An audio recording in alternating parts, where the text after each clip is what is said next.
जय हिंद एवरीवन, कैसे आप सभी। I hope all are doing great. तो आज की इस वीडियो में बच्चे हम डिस्कस करेंगे वर्क पावर और एनर्जी के जितने भी पीवाईक्यू पूछे गए हैं एनडीए एग्जाम में, वो सारे क्वेश्चन बिल्कुल मैं डिटेल में बिल्कुल मैं आपके साथ डिस्कस करने वाला हूँ। तो चीज़ों को ध्यान से देखिए, जितने भी पीवाईक्यू पूछे गए हैं सारे मैं आपके साथ में यहाँ पे डिस्कस करने वाला हूँ। तो फर्स्ट ऑफ ऑल आपको क्या करना है, पहले आपको क्वेश्चन को समझना है कि एक्चुअल में क्वेश्चन हमसे पूछा क्या गया है, फिर हम उसके आंसर करते हैं। ठीक, बिल्कुल मैं तरीके से चीज़ों को डिफाइन करूँगा यहाँ पे। तो पहले आपको बोलो, पहले चीज़ों को बहुत ध्यान से देखना है वो चीज़ों है ना। पहले आपको फर्स्ट ऑफ ऑल थोड़ा क्वेश्चन को देखिए। यदि आप क्वेश्चन को अच्छी तरीके से पढ़ लेते हो, आपको समझ में आ जाता है कि क्या क्या चीज़ें हमें गिवन और क्या चीज़ हमें निकालनी है। तो ये मान लीजिए 50% क्वेश्चन आपसे तभी सॉल्व हो गया। मैं तो इतना मानता हूं, यदि आपको इतना क्लियर है कि हमसे पूछा क्या गया और हमको बताना क्या गया, बताना क्या है, तभी चीज हमको समझ में आ जाती है। हाँ, अब क्वेश्चन ही हमें पता नहीं चला एक्चुअल में कि क्वेश्चन में पूछा क्या गया, फिर आंसर तो क्या बताएंगे। तो पहले क्वेश्चन को ध्यान से समझना है कि क्या क्या डाटा में गिवन है, फिर हमें आंसर निकालना। तो चलिए करते हैं स्टार्ट। चलिए बेटे, क्वेश्चन नंबर फर्स्ट, बिल्कुल 1996 से लेके जितने भी क्वेश्चन पूछ गए सारे टॉपिक वाइज मैं आपके साथ डिस्कस करने वाला हूं। तो देखिए, तो इसमें तो हम केवल वर्क पावर एनर्जी के क्वेश्चन डिस्कस करेंगे इस लेक्चर में। तो देखिए, फर्स्ट क्वेश्चन में हमसे क्या बोला गया है, a body is spend 20 joules of work in 5 second. हमें बेटे वर्क की वैल्यू देख, क्या क्या डाटा गिवन हमें यहाँ पे, हमें क्या क्या दिया हुआ है। हमें a body spend 20 joules of work in 5 second, what is power हमसे पूछ रही है। हमें क्या दिया हुआ, हमें वर्क दिया हुआ है। एक तो हमें वर्क दिया हुआ है कितना, 20 जूल, एंड टाइम दिया हुआ है कितना हमें, 5 सेकेंड। 5 सेकेंड का हमें टाइम दिया हुआ है, पूछा क्या गया हमसे, पावर। अब देखिए, पावर का फॉर्मूला क्या होता है, पावर क्या होती है, रेट ऑफ डूइंग वर्क। तो पावर इक्वल टू क्या होता है बेटे, वर्क अपॉन टाइम। चलिए निकाल लेते हैं पावर। वर्क कितना दिया हमें, 20 जूल, अपॉन टाइम कितना दिया हो, 5 सेकेंड। तो पावर कितनी आ गई बेटे यहाँ से, 4 वॉट। ठीक है, पावर की यूनिट क्या होती है, वॉट होती है। तो 4 वॉट। तो ऑप्शन नंबर बेटे डी इज द करेक्ट। ठीक है, फर्स्ट का डी, बिल्कुल बेसिक चीजें दी हुई थी हमें। Next question number second. Second में देखिएगा हमसे क्या पूछा गया है। सेकंड में हमसे बोला गया बेटे, the energy that travels through a telephone line is. Telephone line से जो एनर्जी ट्रेवल करती है वो कौन सी होती है, sound energy, radio energy, electrical energy, mechanical energy. Question को ध्यान से पढ़ना। क्वेश्चन हमसे पूछा गया है, energy that travel through a telephone line, telephone की जो लाइन होती है उससे कौन सी एनर्जी ट्रेवल करती है। तो जैसे हम बोलते हैं टेलीफोन में तो क्या होता है, हम बोलते हैं साउंड, वो कौन सी एनर्जी होती है, साउंड एनर्जी। और टेलीफोन के अंदर जाके टेलीफोन की लाइन में वो किस में कन्वर्ट हो जाती है, इलेक्ट्रिकल एनर्जी में। फिर इलेक्ट्रिकल एनर्जी के रूप में वो क्या होती है, ट्रेवल करती है। ठीक है, तो टेलीफोन यदि आपसे पूछे कैसे, कौन सी एनर्जी को किस में कन्वर्ट करना करता है, साउंड एनर्जी को इलेक्ट्रिकल एनर्जी में। और लेकिन इसमें पूछा है टेलीफोन लाइन के अंदर कौन सी एनर्जी ट्रेवल करती है, तो वो कौन सी हो जाएगी बेटे, इलेक्ट्रिकल एनर्जी। तो ऑप्शन नंबर सी बेटे हमारा करेक्ट हो जाएगा। क्लियर, आई होप क्लियर होगा सभी का। नेक्स्ट क्वेश्चन नंबर 3 देखिए, 3 में हमसे क्या पूछा गया यहाँ पे, the power output of a machine that lifts a 600 kg crate through a height of 20 metre in a 1 minute is. हमसे क्या बोला बच्चे, हमको क्या क्या दिया, हमें क्या क्या डाटा गिवन है, हमें मास दिया गया है कितना बेटी, 600 kg। 600 kg की कोई कैरेट है, उसको ऊपर से गिराई जाती है, लेकिन उसकी हाइट कितने दी हमें, 20 मीटर। और टाइम कितने में गिराई जाती है बच्चे, 1 मिनट में। तो हमसे क्या पूछा, यहाँ से पावर पूछी हुई है। तो चलिए पावर निकाल लेते हैं। पावर का फॉर्मूला क्या होता है बेटे, पावर का फॉर्मूला होता है वर्क अपॉन टाइम। तो टाइम तो हमारे पास है, वर्क हमारे पास नहीं है। अब देखिए वर्क कैसे निकालते हैं। तो देखिए, एक आप जानो वर्क और एनर्जी सिमिलर चीजें। भाई जितना ज्यादा एनर्जी होगी उतना ज्यादा हम वर्क कर पाएंगे, या फिर हम बोल सकते हैं जितना ज्यादा हम वर्क करेंगे उतनी ज्यादा एनर्जी होगी, तभी तो हम वर्क करेंगे। तो यदि क्या यहाँ से एनर्जी निकल सकती है, एनर्जी निकल गई तो वही पावर होगी। तो एनर्जी का फॉर्मूला क्या होता है, यहाँ एनर्जी का फॉर्मूला क्या होता है, देखिए जैसे अब यहाँ पे कौन सी एनर्जी निकाले, तो देखो यहाँ पे हमें ऊपर से कोई ऑब्जेक्ट छोड़ा गया तो पोजीशन चेंज हो रही, तो यहाँ पे कौन सी एनर्जी आएगी, पोटेंशियल एनर्जी। पोटेंशियल एनर्जी का फॉर्मूला क्या होता है, mgh, मास कितना बच्चे 600 kg, 60 इंटू जी की वैल्यू मैं कितना मान लूँ 9.8 की जगह 10 मान लेता हूँ, जिससे कैलकुलेशन सही रहेगी हमारी, ठीक है। इंटू हाइट, हाइट कितना दिया बच्चे 20 मीटर, तो यहाँ से कितनी वैल्यू आ गई बच्चे 6 दूनी 12, 12 और कितनी जीरो आ गई 4, इतने अच्छे इतने जूल हमारे पास क्या आ गई, एनर्जी आ गई। तो चलिए निकालते हैं, पावर इक्वल टू वर्क कितना हो गया 12,000, सॉरी 12,000 नहीं 1,20,000 अपन टाइम कितना है 1 मिनट, 1 मिनट मीन्स 1 मिनट यहाँ पे पर आवर किलोवाट में आएगी, किलोवाट वॉट क्या जूल पर सेकंड, तो सेकंड में ले लेंगे टाइम को भाई, एनर्जी की क्या हो जाएगी जूल और टाइम की क्या हो जाएगी सेकंड, तभी तो वॉट बनेगा, ये किलोवाट दिया तो हम कन्वर्ट कर लेंगे, उसकी बात नहीं है। तो पहले आप इसको सेकंड में कर लो, टाइम 1 मिनट दिया तो 1 मिनट में 60 मिनट, सॉरी 60 सेकंड, सॉरी ठीक है। तो चलिए कर लेते हैं सॉल्व, कितना आ जाएगा यहाँ से 6 दूनी 12, 2 1 2 3, ये आ गया हमारे पास पावर, ठीक है। किस में बेटी है हमारी वॉट में। अब यदि हमें क्या करनी किलोवाट में करनी, तो क्या कितना आ जाएगी 2 वॉट।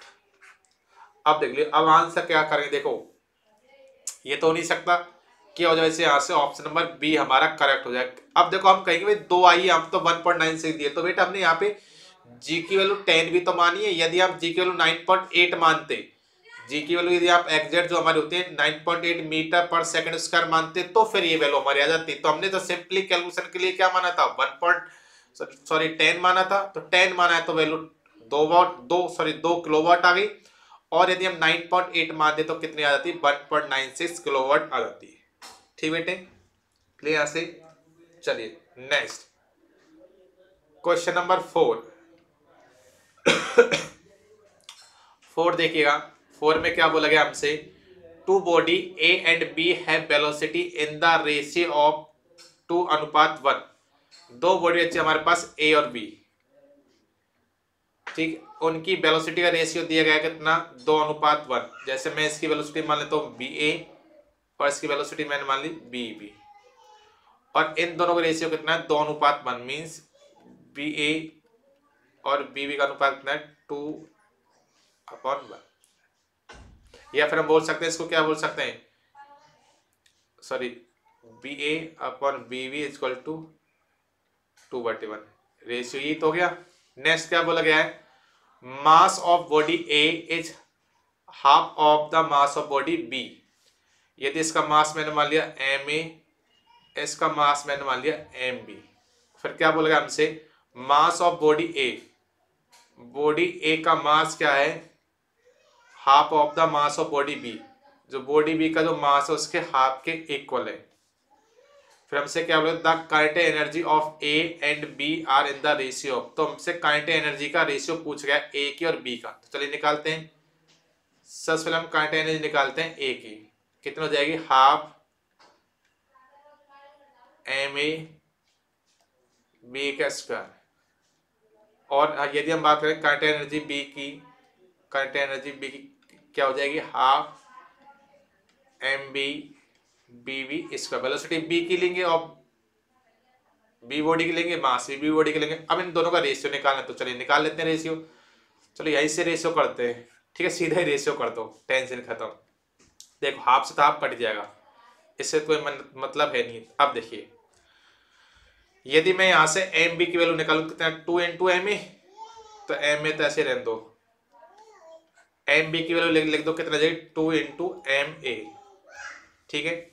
फिर यहाँ से वेलोसिटी निकाल लो, वेलोसिटी किसके निकाल लेंगे हम ए की निकाल लो, कितना जाएगी 2v, चलिए निकाल ले, वैल्यू लिख दो बी ए की कितना 2 बी का होल स्क्वायर अपॉन नीचे कितना जाएगा बी बी का होल स्क्वायर, एच इक्वल कितना जाएगा एम ए से एम ए कट जाएगा, 2 का कितना हो जाएगा स्क्वायर तो 4, वेलोसिटी बी का स्क्वायर अपॉन 2 बी बी का स्क्वायर, ये तो कट जाएगा कितना आ जाएगा 2 से 2, तो 2:1। तो क्या आ जाए बच्चे हमारे काइनेटिक एनर्जी रेशियो क्या है 2/1। तो option number it is C हमारा करेक्ट हो जाएगा। फोर्थ का क्या हो जाएगा सी हमारा करेक्ट हो जाएगा। ठीक है, थोड़ा सा जुकाम हो रही थोड़ा सा, ठीक है, आप थोड़ा परेशान हो, अरे थोड़ा हेल्थ इशू है, चलिए कोई बात नहीं, ठीक है क्लियर।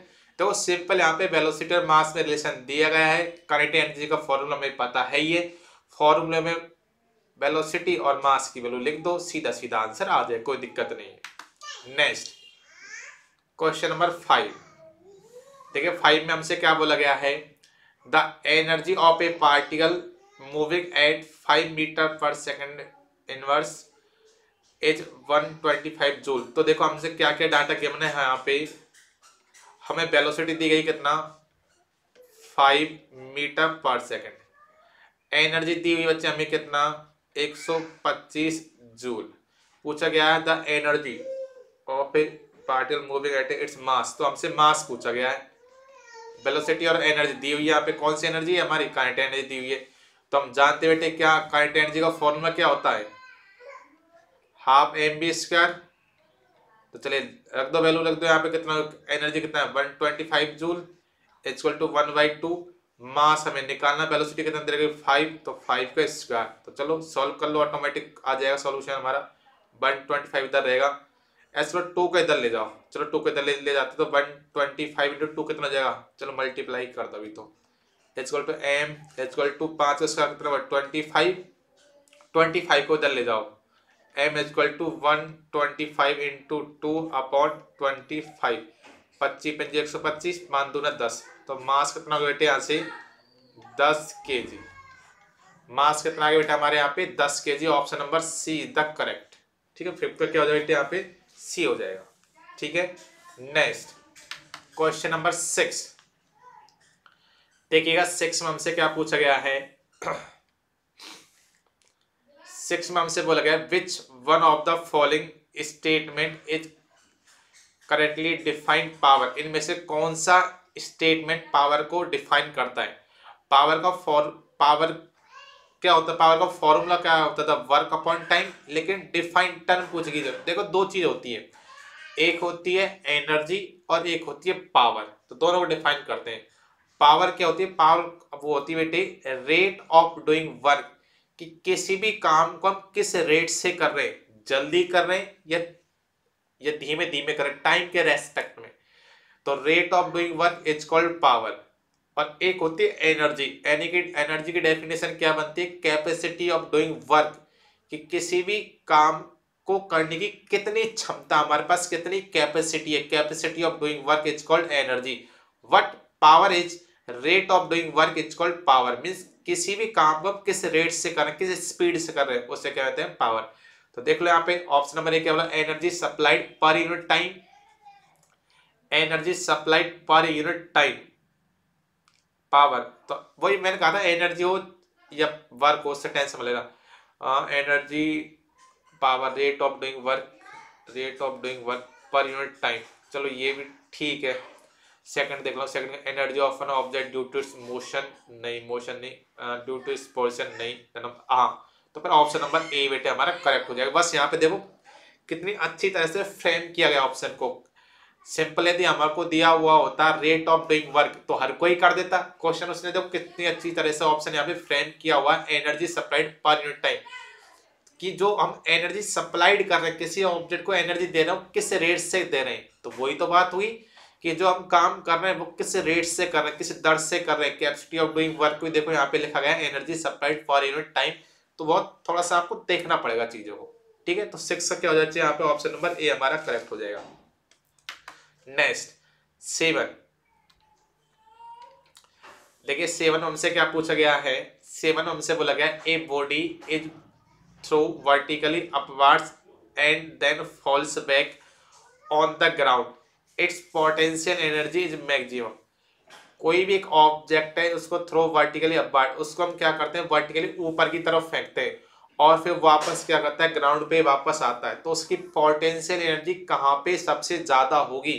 देखिए हम सभी जानते हैं कि पोटेंशियल एनर्जी का फॉर्मूला क्या होता है mg है। जब भी पोजीशन चेंज होती है तो ड्यू टू पोजीशन कौन सी एनर्जी आती है? Potential energy. और ड्यू टू मोशन कौन सी एनर्जी आती है? काइनेटिक एनर्जी, गतिज ऊर्जा। तो ये होता है पोटेंशियल एनर्जी का फॉर्मूला। तो किसी ऑब्जेक्ट को ऊपर फेंका तो मास तो उसका फिक्स रहेगा, उस ऑब्जेक्ट का जी की वैल्यू तो फिक्स रहेगी, ठीक है। नॉर्मल हाइट पे, ज्यादा ऊपर हाइट फेंके तो जी की वैल्यू घटती है, उस पर अभी यहाँ पे नहीं जाना को। मेन यहाँ पे जो वेरिएबल है वो कौन बच्चे? हाइट है। जितनी ज्यादा एच हाइट होती जाएगी उतनी ज्यादा पोटेंशियल एनर्जी वैल्यू भी बढ़ती जाएगी। भाई हाइट के डायरेक्टली प्रोपोर्शनल हो गई पोटेंशियल एनर्जी। तो जब भी किसी ऑब्जेक्ट को हमने वर्टिकली अपवर्ड ऊपर की तरफ फेंका तो सबसे ऊपर वाला पॉइंट होगा, जब भी हमने किसी ऑब्जेक्ट को ऊपर की तरफ फेंका तो जो सबसे ऊपर वाला पॉइंट होगा वहां पे क्या हो जाएगा बच्चे? पोटेंशियल एनर्जी क्या हो जाएगी? मैक्सिमम हो जाएगी। हाईएस्ट पॉइंट बेटे क्या होती है? पोटेंशियल एनर्जी मैक्सिमम होती है। तो क्या हो जाएगा इसका option number? On the ground, नहीं ग्राउंड पे तो नहीं होगी, जीरो हो जाएगी ग्राउंड पे, तो एट द मैक्सिमम हाइट। हाँ, ऑप्शन नंबर बी बेटे हमारा करेक्ट हो जाएगा, at the maximum height, B seventh का। नेक्स्ट क्वेश्चन नंबर 8 देखिए, क्वेश्चन नंबर 8 देखिए बेटे। 8 में क्या बोलेगा हमसे? A body initially at rest is acted upon bye a constant force. A body initially at rest, कोई भी ऑब्जेक्ट वो इनिशियली रेस्ट है, मतलब उसकी जो इनिशियल वेलोसिटी वो क्या होगी बच्चे? जीरो, मतलब यू की वैल्यू क्या है? जीरो है। Upon by a constant force, उस बॉडी पे क्या लगाया? कांस्टेंट फोर्स लगाया गया। तो the rate of change of its kinetic energy, तो उसकी जो काइनेटिक एनर्जी में चेंज होगा उसका रिलेशन पूछा गया है कि वो जब फोर्स लगाते हैं तो उसकी काइनेटिक एनर्जी में जो वेरिएशन होगा टाइम के रेस्पेक्ट में उसका क्या रिलेशन होगा वो हमसे पूछा गया है। देखो सिंपल क्या बोला गया हमसे? कोई भी ऑब्जेक्ट वो अभी रेस्ट में, ठीक है, उस पर हम कोई कांस्टेंट फोर्स लगा रहे हैं, कुछ हो सकता है उसकी हमने वैल्यू नहीं दी गई है, लेकिन हमसे पूछा गया जब उस पर फोर्स लगाएंगे तो जो ऑब्जेक्ट रेस्ट में उसमें मोशन होगा, मोशन होगा तो उसमें वेलोसिटी जनरेट होगी, और यदि वेलोसिटी होगी तो उस ऑब्जेक्ट में कुछ ना कुछ काइनेटिक एनर्जी तो आएगी। यदि ऑब्जेक्ट मूव करेगा तो उसके अंदर कौन सी एनर्जी आएगी? Kinetic energy. तो काइनेटिक एनर्जी का रिलेशन पूछा गया है यहाँ पे टाइम के रेस्पेक्ट में। तो चलिए निकालते हैं। यहाँ पे देखिए, यदि मैं बात करूं यहाँ पे काइनेटिक एनर्जी की, देख काइनेटिक एनर्जी का फॉर्मूला क्या होता है? Half M B square. क्या होता है? Half M B square. तो देखिए यहाँ सब बात करते जन, वेलोसिटी मास कुछ भी नहीं है हमारे पास, इनिशियल वेलोसिटी दी हुई वो तो जीरो ही है, तो फाइनल वेलोसिटी होती है, तो इससे कुछ नहीं निकलेगा। देखिए नेक्स्ट देखो, थोड़ा सा बहुत अच्छा तरह क्वेश्चन फ्रेम किया। मैंने आपसे बहुत बार कह रखा वर्क और एनर्जी सिमिलर चीज होती है, जहां पे आपको रिक्वायरमेंट हो वहां वर्क ले लो, जहां पे मान लो आपको एनर्जी लिख रखा लेकिन काम एनर्जी से नहीं चलेगा वर्क से चलेगा तो वर्क से चला लो। कहीं पे मान लो वर्क दे रखा है लेकिन काम एनर्जी से चलेगा तो वर्क को एनर्जी मान लो। सब वर्क और एनर्जी जहां पे रिक्वायरमेंट हो आपस में आप इंटरचेंज कर सकते हो। यदि मैं बात करूं बेटे वर्क का, तो वर्क का फॉर्मूला क्या होता है? Force into displacement. ठीक है, वर्क क्या होता है? Force into displacement.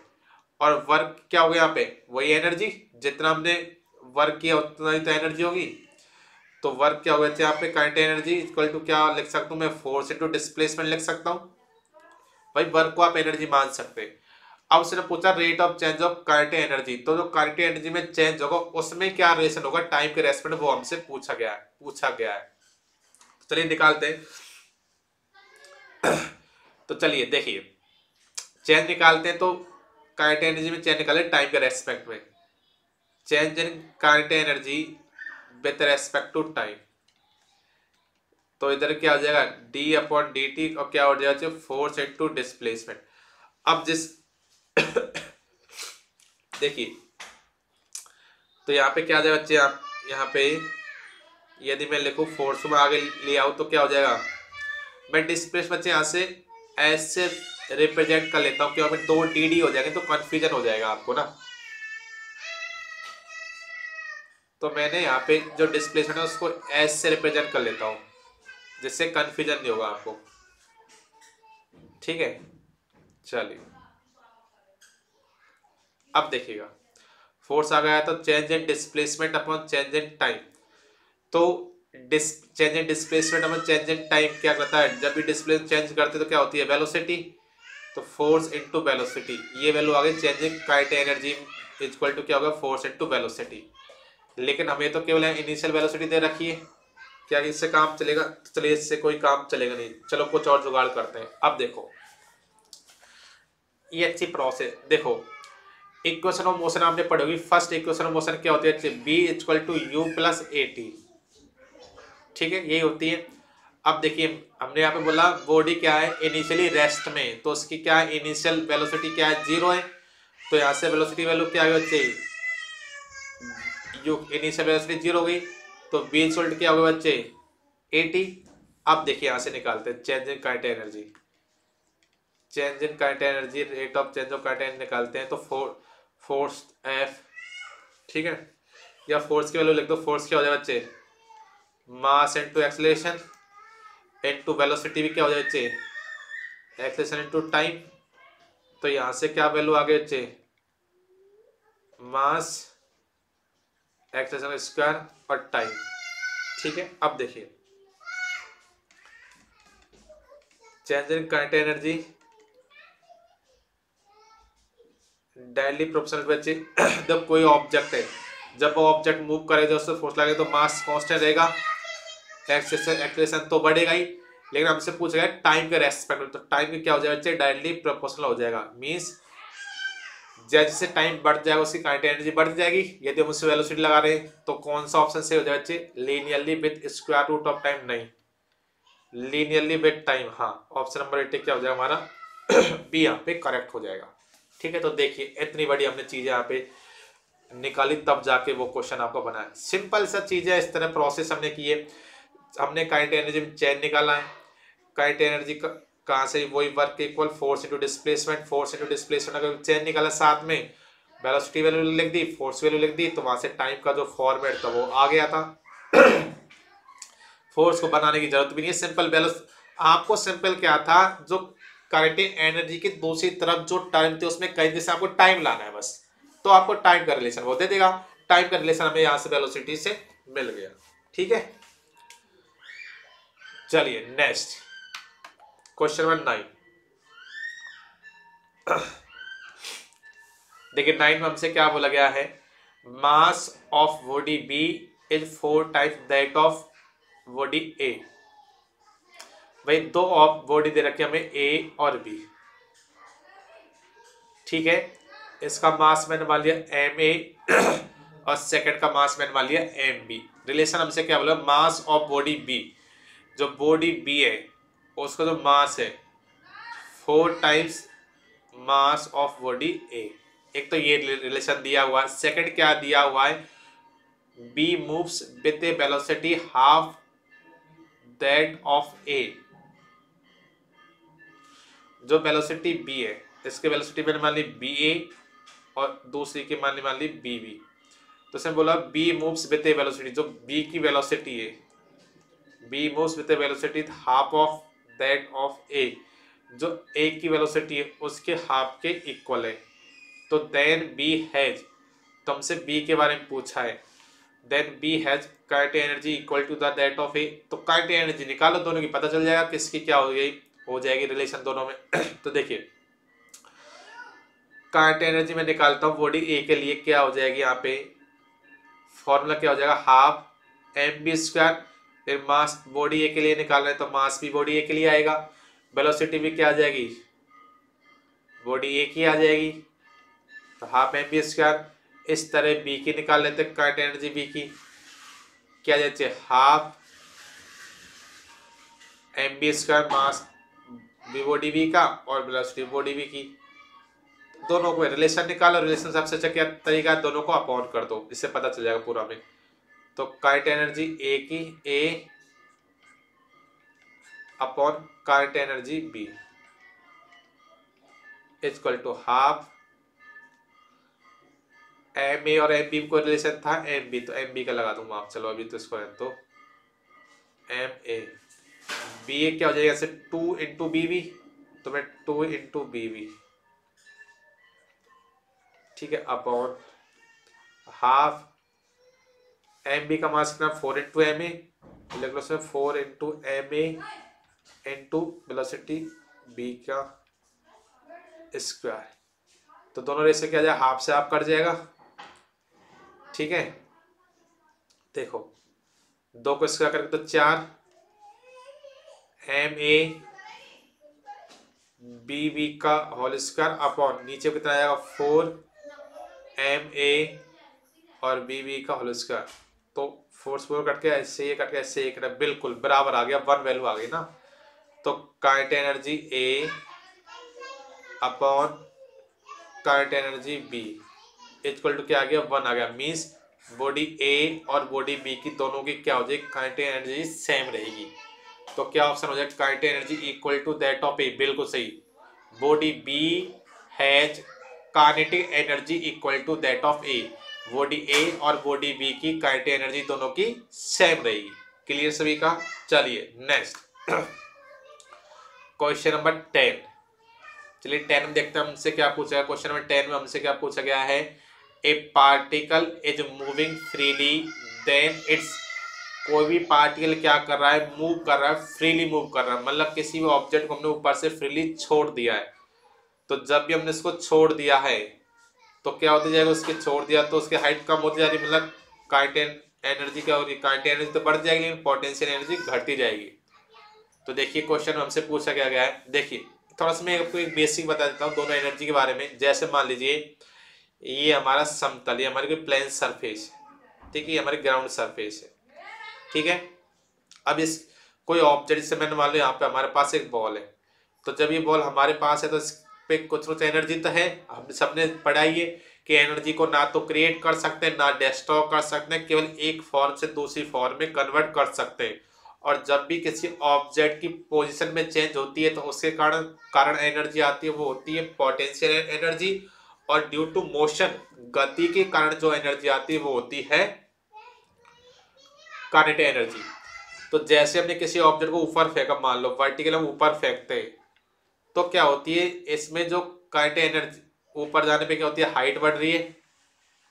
ठीक है, हाइट बढ़ रही है तो क्या होती जाती है, पोटेंशियल एनर्जी इंक्रीज होती जाती है। अब इसने क्या बोला, ए पार्टिकल मूविंग फ्रीली, किसी ऑब्जेक्ट को हमने फ्रीली ऊपर से छोड़ दिया है तो क्या होगा, उसकी जो पोटेंशियल एनर्जी है वो क्या क्या होती जाएगी बच्चे, डिक्रीज होती जाएगी, क्योंकि क्या हो रही है, हाइट डिक्रीज हो रही है। और जो काइनेटिक एनर्जी है वो बच्चे क्या हो जाए, एक तरह से यदि यहाँ पे नीचे आने पे स्पीड बढ़ रही है तो काइनेटिक एनर्जी क्या हो जाए बच्चे, बढ़ती जाएगी। भाई एक जो टोटल, तो दोनों का जो टोटल है, यह आपने एक पढ़ा होगा, potential energy plus kinetic energy equal to क्या हो जाए, मैकेनिकल एनर्जी।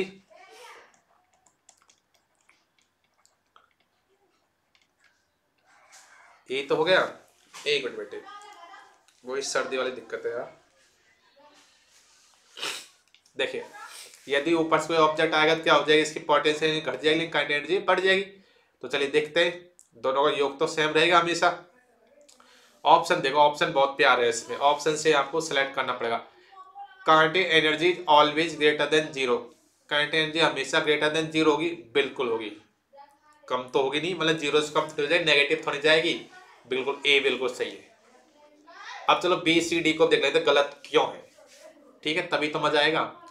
सिर्फ एक वही सिलेक्ट क्यों कर लेंगे, क्योंकि इनका कोई ऐसा होता है कि हमें 2 ऑप्शन अच्छे से लगते हैं, फिर उसमें देखना पड़ता है किसको ज्यादा प्रायोरिटी दे, कौन ज्यादा सेटिस्फाई हमें कर पा रहा है क्वेश्चन के अकॉर्डिंग। सेकंड क्या बोला गया, potential energy greater than zero, बिल्कुल ये भी सही है। And kinetic energy less than zero, zero से कम नहीं, जीरो से कम नहीं होगी, तो ये गलत है। Next, potential energy less than zero, zero से कम हो जाएगी पोटेंशियल एनर्जी, नहीं, जीरो से कम मतलब नेगेटिव थोड़ी होगी। Potential energy zero, potential energy zero हो जाएगी क्या, फ्रीली छोड़ेगी तो नहीं, पोटेंशियल एनर्जी जीरो कहाँ हो जाएगी, हम ग्राउंड सरफेस मान सकते हैं, क्योंकि जब उसकी हाइट कुछ है ही नहीं है तो। ठीक है, तो ऑप्शन नंबर ए हमारा करेक्ट है यहाँ पे। Next question number 11। Question number 11 में क्या बोला गया हमसे, देखिएगा ध्यान से, क्या क्या गिवन डाटा ध्यान रख लें, डाटा बहुत दिया गया इस क्वेश्चन में। Power required by a boy, सबसे पहले हमसे पूछ ही लिया है पावर निकालनी आपको, और यूनिट भी देख लिया करो, जैसे पूछा गया पावर वॉट, सब वॉट है तो मतलब पावर निकालनी है आपको, ये तो हमें सबसे पहले एग्जाम ने बता दिया सीधे सीधा। अब इस पावर निकालने के लिए क्या क्या दिया गया वो देखो। Power required by a boy of mass, सबसे पहले हमको मास दिया है कितना, 30 kg to run up a staircase of 40 step staircase की इन 10 सेकेंड। टाइम दिया बच्चे 10 सेकेंड।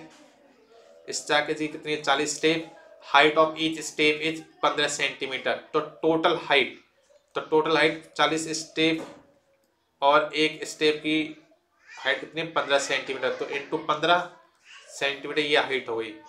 और जी के लो यहाँ पे हमको 10 ही ले लेनी। एग्जाम ने सीधा सीधा बोल दिया। एग्जाम चाह रहा है कि आपको कोई परेशानी ना हो, आप सीधे सीधे कैलकुलेशन कर लो। तो चलिए पावर निकालते हैं। पावर का फॉर्मूला क्या होगा बेटे, यहाँ पे सब जानते हैं पावर क्या होगा, वर्क अपॉन टाइम। अब वर्क देखिए वर्क को क्या मान लो, मैंने कहा था एनर्जी, तो एनर्जी अपॉन टाइम। अब चलिए हाइट दे रखी है, सब चीज है।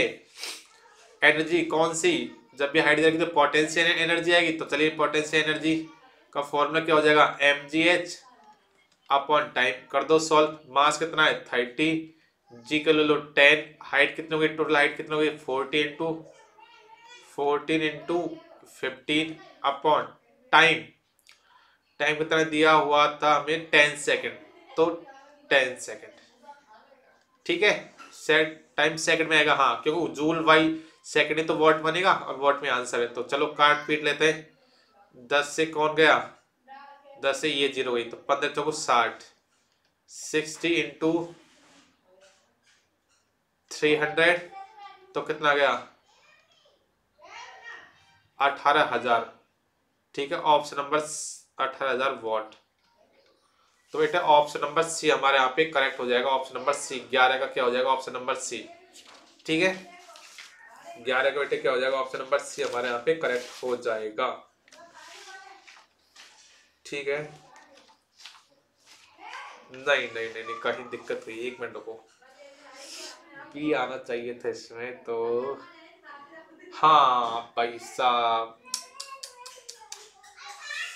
छोटी सी गलती हो गई, छोटी सी। ये देखो हमें जो हाइट दे रखी है ना वो सेंटीमीटर दे रखी है, किस में कन्वर्ट करनी, मीटर में कन्वर्ट करनी पड़ेगी। तो यहाँ पे 100 का भाग देना पड़ेगा। तो यहाँ पे 100 का भाग दे दो, मतलब यहाँ पे 100 का भाग 2020, मतलब यहाँ पे 100 का भाग तो 20 हटा दो, कितना आ जाएगा 180 वॉट आएगा यहाँ।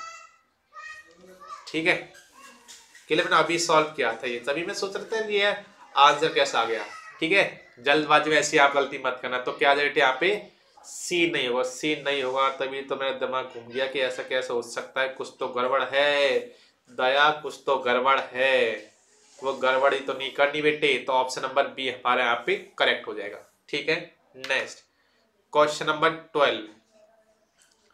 देखिए 12 में हमसे क्या बोला गया है, a body has a fall from a height of 20 metre.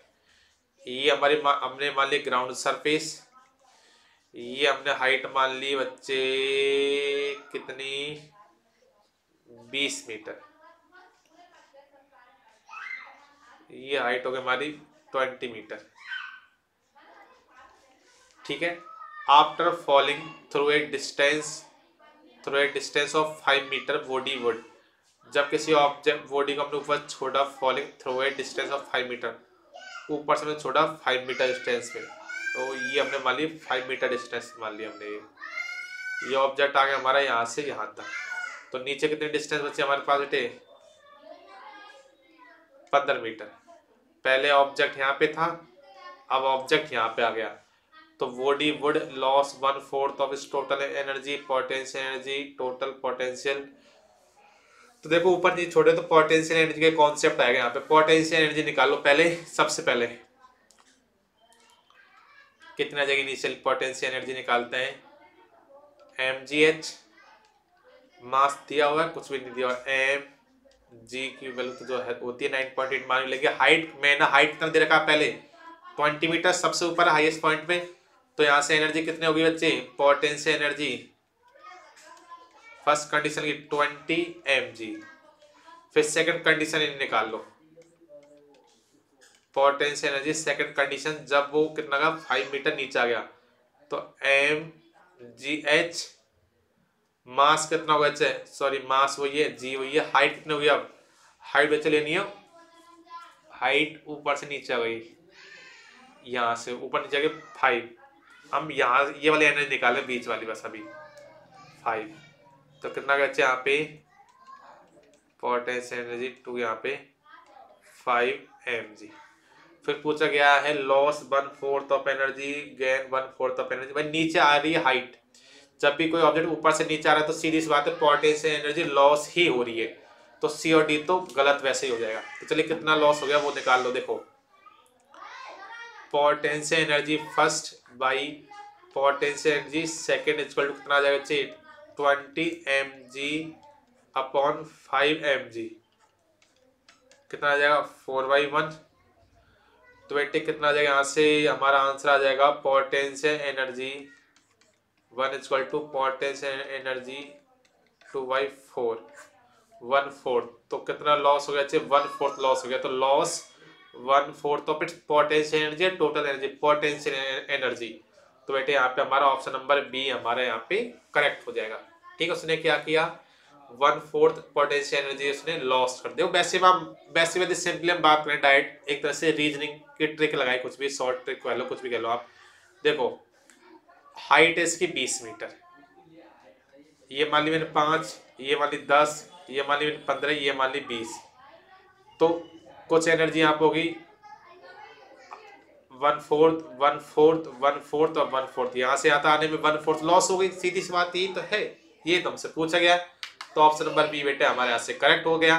Next question 13, देखो 13 हमसे क्या बोला गया है 1 kilowatt hour is equal to 1 kilowatt hour कितने के इक्वल होता है 1 किलोवाट आवर 1 किलोवाट आवर। तो चलिए निकालते हैं 1 किलोवाट 1 किलोवाट के यदि मैं वाट में कन्वर्ट करूँ तो कितना आ जाए 1000 वाट इनटू आवर को 1 आवर में कितनी मिनट हो जाएगा 60 मिनट।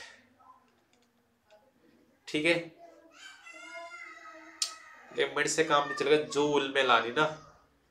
चलो और तोड़ता हूं मैं इसको। देखो 1000 वॉट क्या हो जाएगा, वॉट को क्या बोलते हैं हम जूल पर सेकंड इनटू 60 इनटू 1 मिनट में कितना सेकंड 60 सेकंड, सेकंड से सेकंड कट जाएगा तो आएगी अब जूल में। अब मल्टीप्लाई कितना 6 छक्के 36 इंटू 10 पर कितनी 2, ये हो गई 3 इंटू 5 जूल 36 इंटू 10 पर 5 जूल 36 इंटू 10 पर 5 जूल है, कहीं पे दिख गया।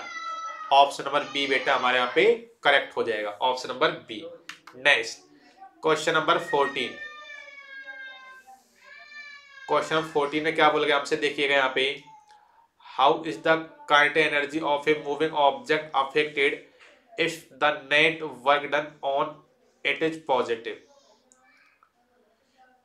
काइनेटिक एनर्जी को कैसे अफेक्टेड करता है, जब पूछा गया how is the kinetic energy of a moving object affected. हाँ, कोई भी ऑब्जेक्ट मूव कर रहा है तो उसमें कुछ ना कुछ काइनेटिक एनर्जी होगी, तो उसकी काइनेटिक एनर्जी को कैसे अफेक्ट करेगा यदि जो नेट वर्क डन उस ऑब्जेक्ट पर वो कैसा है पॉजिटिव। तो देखो इसका मैंने आपको बताया था पॉजिटिव वर्क और नेगेटिव वर्क के बारे में कि जब फोर्स और डिस्प्लेसमेंट एक ही डायरेक्शन होगी तो कैसा वर्क होगा बच्चे पॉजिटिव वर्क, और जब फोर्स और डिस्प्लेसमेंट एक दूसरे का अपोजिट हो तो कैसा वर्क होगा बेटे नेगेटिव वर्क। अब बोला गया पॉजिटिव वर्क मतलब जिस डायरेक्शन में डिस्प्लेसमेंट हो रहा है उसी डायरेक्शन में फोर्स लग रहा है। यदि फोर्स उधर लग रहा है तो उसकी जो वेलोसिटी बच्चे वो क्या हो जाएगी इंक्रीज होगी, वेलोसिटी इंक्रीज होगी तो काइनेटिक एनर्जी भी क्या हो जाएगी बच्चे इंक्रीज हो जाएगी। यहाँ पे क्या हो रही है बच्चे नेगेटिव वर्क में जिस डायरेक्शन में फोर्स लग रहा है उसके अपोजिट में डिस्प्लेसमेंट हो रहा है, मतलब यहाँ पे वेलोसिटी डिक्रीज होगी और वेलोसिटी डिक्रीज होगी तो काइनेटिक एनर्जी बेटे क्या हो जाएगी डिक्रीज हो जाएगी। क्योंकि काइनेटिक एनर्जी का फॉर्मूला हम जानते हैं क्या होता है हाफ एम बी स्क्वायर। तो इसका मीनिंग क्या होगा कि काइनेटिक एनर्जी क्या है यहाँ पे वेलोसिटी के डायरेक्टली प्रोपोर्शनल, यदि वेलोसिटी डिक्रीज करेगी तो काइनेटिक एनर्जी भी डिक्रीज करेगी। तो यहाँ पे वर्क पॉजिटिव है मींस वेलोसिटी बढ़ रही है, वेलोसिटी बढ़ रही है मींस काइनेटिक एनर्जी भी इंक्रीज हो रही है। तो ऑप्शन नंबर हमारे यहाँ पे क्या करेक्ट हो जाएगा बच्चे, ऑप्शन नंबर बी हमारे यहाँ पे करेक्ट हो जाएगा। Clear. Next question number 15, question number 15 देखो बेटे क्वेश्चन नंबर 15 हमसे क्या बोला गया है the force acting on a particle of mass m moving along axis is given by force की वैल्यू हमें बेटे यहाँ पे दी गई कितना, A X square minus B X. फोर्स हमें यहाँ पे इक्वेशन के रूप में दिया गया एक्स के फॉर्म में। हमसे क्या पूछा गया यहाँ पे, विच one of the following is the potential energy of the particle. Force हमें दिया हुआ है और हमें यहाँ पे पोटेंशियल एनर्जी का रिलेशन पूछा गया है, क्योंकि फोर्स भी इक्वेशन फॉर्म में दिया गया है तो यहाँ पे पोटेंशियल एनर्जी भी इक्वेशन फॉर्म में आएगी। तो देखिए निकालते हैं इसको। वही एक मिनट रुक जाओ बेटे, सर्दी वाली तो दिक्कत है ही यार, थोड़ा सा ना सर्दी है ही कुछ ज्यादा।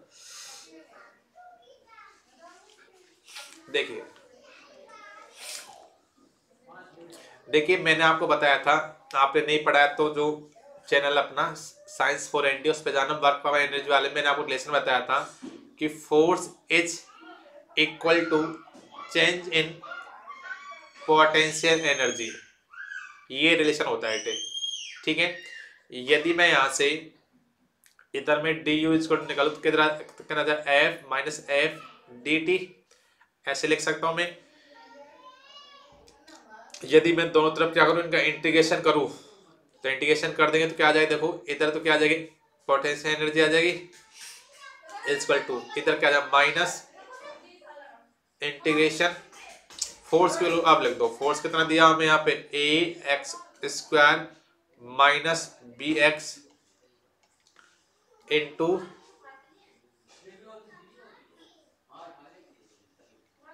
डी टी, टाइम के रेस्पेक्ट में निकाल लेते हैं यहाँ पे। ठीक है, 15 में हम देखते हैं यहाँ पे change in displacement, sorry change in internal energy. ओहो वो टाइम क्यों लिख दिया मैंने यहाँ पे, डी एक्स लिखो ना तभी तो हो पाएगा, नहीं तो हो ही नहीं पाएगा। वो मैंने पढ़ा है बेटे आपको थ्योरी में, ये ना जाके देखना आप एक बार, तब पता चलेगा कि change in potential energy F into D x, तभी तो इंटीग्रेशन होगा। देखो क्या जाएगा, माइनस करो ए एक्स क्यूब बाई 3 माइनस वाला प्लस हो जाएगा इधर बी एक्स स्क्वायर बाई 2। ठीक है, निकालो।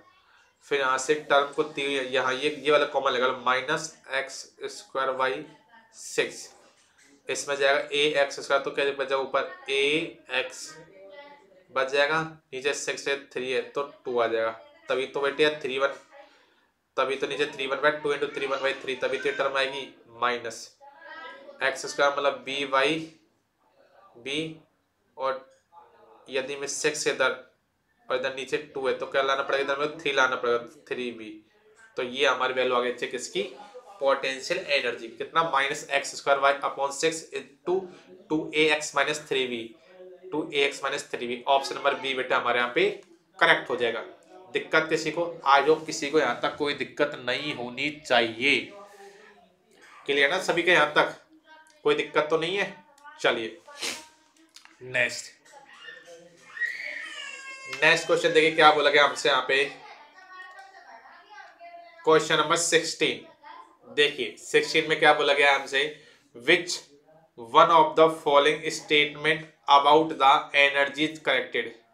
एनर्जी के रेस्पेक्ट में यहाँ पे कौन से स्टेटमेंट सही हो जाएगा, देखिएगा। ऑप्शन नंबर ए में क्या बोला, energy can be created as well as destroy. Energy को क्रिएट भी कर सकते हैं, डेस्ट्रॉय भी कर सकते हैं, ये तो बिल्कुल ही गलत नहीं, महा गलत है। सेकंड क्या बोला गया है, energy can be created but not destroy, कि एनर्जी को क्रिएट तो कर सकते हैं डेस्ट्रॉय नहीं कर सकते, भाई क्रिएट भी नहीं कर सकते, तुम भगवान थोड़ी हो। Next, energy can neither be created nor destroy, बिल्कुल सही बेटे, एनर्जी को ना तो क्रिएट कर सकते हैं ना डेस्ट्रॉय कर सकते हैं। ठीक है, बिल्कुल 16 क्या हो जाएगा, 16 को ऑप्शन नंबर सी हो जाएगा। एनर्जी मतलब भाई भगवान को ना तो आप क्रिएट कर सकते हो, ना ही भगवान को डिस्ट्रॉय कर सकते हो, नहीं कर सकते। तो हमने एनर्जी कंजर्वेशन का पढ़ा होगा ना, लॉ पढ़ा होगा कि energy nor be created nor destroy, it can only change from one form to another form. तो ऑप्शन नंबर सी बेटा हमारे यहाँ पे करेक्ट हो जाएगा। ठीक है, 17 देखिए 17 में क्या पूछा गया, देखिए हमारे हमसे यहाँ पे विच one of the following is the value of 1 kilowatt hour of energy converted into joule. 1 kilowatt energy को कन्वर्ट करें तो कितना जूल आएगा। अभी हमारा आंसर आया था 36 इंटू 10 की पावर 5 जूल, तो 2 बार करके बता देता हूँ मैं आपको। बोला गया है 1 किलोवाट आवर को हमको कन्वर्ट करना है जूल में। 1 किलोवाट, 1 किलोवाट को वाट, 1 किलोवाट में कितने वाट हो जाएंगे? 1000 वाट, 1000 वाट। और वाट को क्या लिख सकते हैं हम? Joule upon second into hour. 1 hour इधर कितना सेकंड लिख सकता हूँ मैं? 3600 सेकंड। क्यों लिखा मैंने? क्यों सेकंड से सेकंड काटना, तभी तो जूल में आएगी। इक्वल टू कितना आ जाएगा? 36 इंटू 10 पर 3 ये और 2 ये, 3 पर 5 जूल। देखो आंसर कहीं है 6 में दे रहा है। 6 कर लो तो क्या हो जाए? 6 कर लो तो इधर एक पॉइंट लगा दो। 3.6 इंटू 10 पर 5 6 जूल। अब देख लो ऑप्शन में क्या मिल जाएगा? ऑप्शन नंबर बी हमारे बेटे यहाँ पे करेक्ट हो जाएगा। क्या दिक्कत है? क्लियर सभी का? चलिए नेक्स्ट क्वेश्चन नंबर 18। देखिए क्वेश्चन नंबर 18 हमसे क्या बोला गया है? The correct sequence of energy transfer that occurs when an apple falls to the ground is. देखिए क्वेश्चन समझिए, थोड़ा छोटा छोटा दिख रहा होगा, आई थिंक दिख रहा होगा आपको क्लियर। हमसे पूछा गया है कि हमारे पास कोई एप्पल है, जब हम एप्पल को ऊपर से ग्राउंड पे गिराते हैं, ऊपर से हम फ्रीली छोड़ते हैं, तो जैसे वो ग्राउंड पे आता है तो जो एनर्जी होती है उनमें किस किस तरह यहाँ पे एनर्जी आपस में कन्वर्ट होती है, वो हमें यहाँ पे बताना है। भाई ये तो हमें पता है कि एनर्जी को हमने ना तो क्रिएट किया है, ना ही उसको हम डिस्ट्रॉय कर सकते हैं, लेकिन जब एप्पल ऊपर से नीचे तक आएगा तो एनर्जी कन्वर्ट होगी आपस में, वो हमें बताना है। तो देखिए सबसे ऊपर जैसे हम एप्पल को छोड़ेंगे तो क्या करेगा? एप्पल पे ग्रेविटेशन फोर्स लगेगा, नीचे ग्रेविटी लगेगी अर्थ के कारण। तो सबसे पहले कौन सी आ जाएगी? Gravitational potential energy. सबसे पहले कौन सी आ जाएगी बच्चे? Gravitational potential energy. सबसे पहले आ जाएगी ग्रेविटेशनल पोटेंशियल एनर्जी। उसके बाद देखो जैसे हमने उसको छोड़ा, तो जिसे छोड़ा रेस्ट में धीरे धीरे उसकी वेलोसिटी बढ़ेगी, और जैसे वेलोसिटी आ गई, वेलोसिटी के कारण कौन सी एनर्जी आती है? Kinetic energy. Due to motion कौन सी एनर्जी आती है? फिर उसके अंदर कौन सी एनर्जी आ जाएगी? Kinetic energy. अब जैसे सेम नीचे आ रहा है काइनेटिक एनर्जी है लेकिन जो हवा है, हवा के कारण उसमें फोर्स लगेगा, डायरेक्ट फोर्स लगता है, तो हवा के कारण उसमें क्या हो जाएगी? हीट जनरेट हो जाएगी। तो या डायरेक्ट फोर्स या फिर हीट एनर्जी आ जाएगी हवा से टकराएगी तो उसमें क्या हो जाएगी? हीट एनर्जी या फिर ड्रैग एनर्जी, लिख दो आप जो भी ऑप्शन हो, ठीक है। फिर हीट एनर्जी आ गई, और जैसे वो नीचे आके टकराएगा तो हीट एनर्जी बच्चे किस में कन्वर्ट चली जाएगी? ग्राउंड में चली जाएगी, और नीचे आके वो जो आवाज आती तो नीचे वो साउंड एनर्जी में कन्वर्ट हो जाएगी, नीचे वो साउंड एनर्जी में कन्वर्ट हो जाएगी। तो ये हमारी प्रोसेस हो गई एनर्जी कन्वर्जन की। तो चलिए देख लेते हैं क्या दिया हूं मैं यहाँ पे ऑप्शन नंबर ए ग्रेविटेशन पोटेंशियल एनर्जी, उसके बाद हीट एनर्जी, नहीं उसके बाद तो काइनेटिक एनर्जी आती, तो एक गलत हो जाएगा। Second gravitational potential energy and sound energy, अरे साउंड तो सबसे लास्ट में आएगा जो गिर जाएगा, बी भी गलत। सी में क्या बोला गया है? ग्रेविटेशन पोटेंशियल एनर्जी, ठीक है। उसके बाद काइनेटिक, फिर heat energy to the air, फिर heat energy to ground enable, ठीक है, फिर साउंड एनर्जी लास्ट में। बिल्कुल ऑप्शन नंबर सी बेटे हमारा यहाँ पे करेक्ट हो जाएगा। डी भी देख लो एक बार, डी गलत क्यों है? सबसे पहले ग्रेविटेशनल पोटेंशियल एनर्जी, फिर काइनेटिक, ठीक है, फिर साउंड। साउंड यहाँ तो नहीं आएगा, हवा में वो आवाज करने लगेगा, नहीं, जब नीचे आकर टकरा जाएगा सरफेस से तभी जाके तो आवाज आएगी। तो अच्छे डी इस वजह से गलत हो गया, तो ऑप्शन नंबर सी बेटा हमारे यहाँ पे करेक्ट है, ठीक है। Next question number 19। Question number 19 देखिए, 19 हमसे क्या बोला गया है? The cost of energy to operate an industrial refrigerator. हमारे पास क्या एक इंडस्ट्रियल रेफ्रिजरेटर है, एक फ्रिज है, तो उससे हमें कॉस्ट पूछी गई है, ठीक है, कि कितने का बिल आता है। आप चलाते हो ना रेफ्रिजरेटर, फ्रिज चलाते हो तो कितने का बिल आता है। अब देखो कितना चलाना पड़े, कितना चलाते हो तो कितना बिल आता है। तो देखो क्या क्या दिया हमें यहाँ पे, कॉस्ट निकालिए। लेकिन हमें कितना दिया? Consume 5 kilowatt power. पावर की वैल्यू कितना दिया बच्चे? हमें यहाँ पे 5 किलोवाट पावर। वर्किंग टाइम कितना दिया बच्चे? यहाँ पे टाइम दिया हमें 10 आवर्स पर डे फॉर 30 दिन के लिए, 30 दिन के लिए चलाना है, और एक दिन में कितना चलाते हैं? 10 आवर। तो टोटल कितना आवर होगा बच्चे? 300 आवर चलाना पड़ेगा। एंड गिवन चार्ज पर किलोवाट, 1 किलोवाट आवर का चार्ज कितना दिया हुआ? 4 रुपये। तो यहां से क्या निकाल लो? पहले कि टोटल उसने कितना एनर्जी कंज्यूम की। तो एनर्जी निकाल लो सबसे पहले। एनर्जी कैसे निकालेंगे, पावर इंटू टाइम। कितनी पावर इसकी 5 किलोवाट इंटू टाइम कितना ले रहा है 300 आवर। तो कितना बचे 1500 kilowatt hour. 1500 kilowatt total energy हो गई। अब हमें कॉस्ट निकाल लेनी है, कॉस्ट निकाल लो। टोटल कितनी एनर्जी होगी 1500 किलोवाट आवर, और 1 किलोवाट आवर के कितने पैसे 4 रुपये। तो टोटल कितना हो गया 15 चौको 60। तो मतलब बच्चे कितने रुपये हो गए यहाँ पे, टोटल कॉस्ट कितना आ गई 6000 रुपये आ गई। तो ऑप्शन नंबर बी बेटा हमारे यहाँ पे करेक्ट हो जाएगा। क्वेश्चन नंबर 19 का बेटे option number B is the correct. ठीक है, 6000 रुपये कॉस्ट आ गई total fridge. Next question number 20। Question number 20 में देखिए 20 हमसे क्या पूछा गया है, which one of the following is not the unit of energy. इन चारों में से हमें बतानी है कि कौन सी यूनिट एनर्जी की नहीं है। Not the unit of energy means 3 unit तो एनर्जी की होगी लेकिन एक ही यूनिट एनर्जी की नहीं होगी। चलिए देखते हैं। सबसे पहले क्या दिया आपको, जूल। भाई जूल तो होती है, जूल किस किस की यूनिट होती है, जूल होती है एनर्जी की, हीट की और वर्क की। तभी तो वर्क और हीट एनर्जी को मैं एक दूसरे इंटरचेंज कर लेता हूँ काम चलाने के लिए। तो ये तो है एनर्जी की unit. Second watt hour, watt hour में power into time work energy, ये भी है। न्यूटन मीटर वर्क का फॉर्मूला होता है ना, फोर्स इनटू डिस्प्लेसमेंट। तो फोर्स की Newton, displacement metre, Newton metre, तो उसकी भी जूल बोलते हैं। हाँ बिल्कुल ये भी है। नेक्स्ट केजी इनटू मीटर पर सेकंड स्क्वायर, क्या ये एनर्जी की यूनिट है? नहीं नहीं नहीं, ये होती है किसकी यूनिट है, फोर्स की। तो फोर्स क्या होता है, F इक्वल टू ma।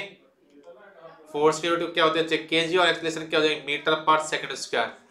तो किसकी यूनिट बच्चे, ये फोर्स की यूनिट है। तो तीनों यूनिट किसकी हो गई, एनर्जी की। लेकिन ये डी क्या हो गई, फोर्स की यूनिट हो गई। लेकिन हमसे गलत वाले पूछा है नॉट द यूनिट। तो ऑप्शन नंबर डी बेटे हमारे यहाँ पे करेक्ट आंसर हो जाएगा इस क्वेश्चन का। ठीक है, नेक्स्ट 21 में देखिए हमसे क्या पूछा गया है। क्वेश्चन 21 में हमसे पूछा गया है, work is said to be 1 joule when a force of. हमसे पूछा गया है कि वर्क कितना बच्चे 1 जूल है, वर्क कितना बच्चे 1 जूल है। तो ये 1 जूल वर्क कब आएगा, उसके लिए हमें 4 कंडीशन दी हुई है। फर्स्ट देख लो, फर्स्ट में क्या बोला गया है, 4 Newton moves an object by 25 kilometre. जब कोई ऑब्जेक्ट 25 किलोमीटर 4 न्यूटन की फोर्स से मूव करता है तो वो 1 जूल वर्क करता है। तो चलिए निकाल लेते हैं। देखो वर्क का फॉर्मूला हम सभी जानते हैं, वर्क क्या होता है, फोर्स इनटू डिस्प्लेसमेंट। फोर्स कितना चाहिए 4 न्यूटन का, डिस्प्लेसमेंट कितना दे रखा है 25 सेंटीमीटर। अब हम जानते हैं 4 न्यूटन इंटू 25 सेंटीमीटर, पहले मीटर में कन्वर्ट करना पड़ेगा। यदि सेंटीमीटर में मीटर में कन्वर्ट करूंगा तो क्या करूंगा, 100 का भाग दूंगा तो ये तो मीटर में कन्वर्ट होगा। तो कितना आ जाएगा यहाँ से ऊपर 25 इंटू 4 100, ये हो जाएगा अपॉन 100 न्यूटन मीटर। और न्यूटन मीटर को क्या बोलते हैं हम, जूल। तो कितना जाए 1 जूल वर्क हो जाएगा। ठीक है, और ये हमसे पूछा गया है। ठीक है, तो ऑप्शन नंबर ए बेटा हमारे यहाँ पे करेक्ट हो जाएगा। ठीक है, चलिए मैं एक और ऑप्शन सॉल्व करके बता देता हूँ कि बी गलत क्यों है, सी गलत क्यों, डी गलत क्यों। चलो बी को सॉल्व करते हैं। वर्क क्या होता है हमारा, फोर्स इनटू डिस्प्लेसमेंट। फोर्स कितना चाहिए 2 न्यूटन का, 2 न्यूटन का फोर्स है, और डिस्प्लेसमेंट कितना 1 मीटर। ठीक है, तो कितना हो गया 2 न्यूटन मीटर, और न्यूटन मीटर क्या बोलते हैं जूल। तो कितना वर्क आ गया, 2 जूल आ गया। तो बी गलत हो गया। इस तरह डी को कर लो आप 1 इंटू 1, लेकिन सेंटीमीटर में तो मीटर करेंगे तो कितना क्या करेंगे 100 का भाग दे तो ये तो कम आ जाएगा, एक थोड़ी आएगा। नेक्स्ट 1 न्यूटन फोर्स ले लिया, और जो displacement 50 centimetre, centimetre metre convert करने के लिए 100 से मल्टीप्लाई करेंगे तो कितना आ जाएगा 1/2 मतलब 0.5 जूल आ जाएगा। ठीक है, तो ऑप्शन नंबर ए हमारे यहाँ पे करेक्ट हो गया। ठीक है, नेक्स्ट क्वेश्चन नंबर 22। अपने आप पे कॉन्फिडेंस है ना, यदि आपने सॉल्व किया है और ऑप्शन नंबर ए करेक्ट हो गया तो बढ़ जाए करो आगे। इतना टाइम थोड़ी हमारे पास, टाइम की भी तो दिक्कत होती है। हाँ यदि टाइम बच हुआ तो फिर दोबारा चेक कर सकते हो जो ऑप्शन नंबर ए आए हैं कि बाई चांस कोई गलती तो नहीं हो गई। क्योंकि कभी एग्जामिनर क्या करता है ना कि ऑप्शन नंबर ए में कुछ ऐसी वैल्यू डाल देता कि कहीं भी यदि आपसे कोई सिली मिस्टेक हो गई तो आपका ऑप्शन नंबर ए आ जाएगा, लेकिन उसका करेक्ट आंसर कोई दूसरा होता है। ठीक है, तो ए में लेकिन अपने आप पे कॉन्फिडेंस है, तो ऐसा नहीं कि आप बार बार चेक कर रहे हो ऑप्शन नंबर ए आ गया तो आ गया तो आ गया, क्या दिक्कत है। हाँ, टाइम बचा तो फिर दोबारा चेक कर सकते हैं। ठीक है, तो चलो 22 को देख लेते हैं। 22 हमसे क्या बोला गया है, एन ऑब्जेक्ट ऑफ मास, किसी भी ऑब्जेक्ट का मास हमें गिवन कितना चाहिए 2000 ग्राम पॉजिट 100 जूल काइनेटिक एनर्जी, और उसके बाद एनर्जी कितना दी हुई है, एनर्जी दी हुई है हमें कितना 100 joule. The object must have moving with A speed of, तो उसकी स्पीड पूछ गई है, मतलब वेलोसिटी पूछ गई है। भाई हमें यहाँ पे एनर्जी दी हुई है, मास दिया हुआ है, तो एनर्जी कौन सी है, काइनेटिक एनर्जी है, तो निकाल दो फटाफट। आपको पता है ये फॉर्मूला क्या होता है, काइनेटिक एनर्जी का फॉर्मूला, गतिज ऊर्जा का फॉर्मूला हाफ mv²। एनर्जी कितनी दी हुई है हमने, काइनेटिक एनर्जी दी हुई है 100 जूल इक्वल टू हाफ, मास कितना दिया 2000 ग्राम, लेकिन यहाँ पे जो मास आएगा वो किस में लेंगे, केजी में लेंगे, तो कितना का 2 kg आ जाएगा यहाँ से। 2 इंटू वेलोसिटी का स्क्वायर, 2 से तो 2 एक कट ही गया, वेलोसिटी कितना गया b, वेलोसिटी का स्क्वायर कितना गया 100, और यदि वेलोसिटी वैल्यू निकाली कितना गया 10 मीटर पर सेकंड, तो वेलोसिटी कितना गया यहाँ पे 10 मीटर पर सेकंड। ऑप्शन नंबर 8 हमारा एक करेक्ट हो गया। ठीक है, नेक्स्ट 23। देखिए 23 हमसे क्या बोला गया है, 23 बेटे हमसे बोला गया है which one of the following is not a conservative force. हमसे बोला गया है कि इनमें से कौन सा फोर्स कंजर्वेटिव नहीं है। अब पहले थोड़ा सा आप समझ लो कंजर्वेटिव फोर्स और नॉन कंजर्वेटिव फोर्स होता क्या है। कंजर्वेटिव फोर्स और नॉन कंजर्वेटिव फोर्स, वैसे मैंने आपको थ्योरी में बता चुका हूं सारी चीजें, यदि आपने पढ़ा है तो, नहीं पढ़ा है तो आप जाके देख सकते हो science for ND YouTube channel पे जाके वर्क पावर एनर्जी का जो चैप्टर है उसमें जाके देख सकते हो। मैंने जब आपको कंजर्वेटिव और नॉन कंजर्वेटिव फोर्स के बारे में बताया है डिटेल में, वर्क पावर एनर्जी में के अंदर भी बताया है, और मैंने आपको न्यूटन लॉ ऑफ मोशन वाले चैप्टर में बताया है। देखिए सबसे पहले यदि हम बात करें कंजर्वेटिव फोर्स के बारे में, एक मिनट,